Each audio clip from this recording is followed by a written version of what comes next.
I guess it's too easy to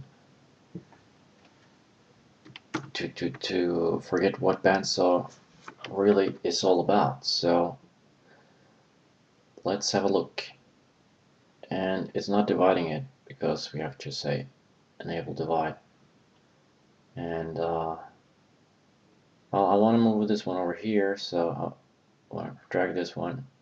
That doesn't work. You can't really drag this one over here. It just works in bandsaw, so that'd be nice though. Let's say put that to 80%. So, but that's not what I wanted. Okay. Well, alright, so let's reverse it. Alright, so there we go.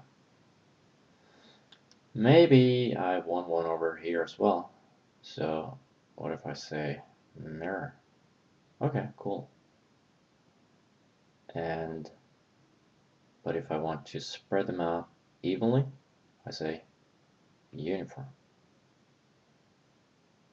And that's pretty much it. That's covers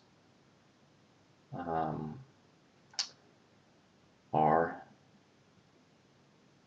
bandsaw.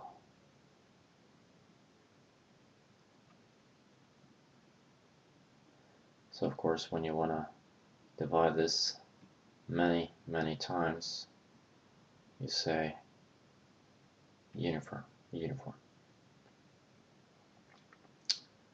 So there you go.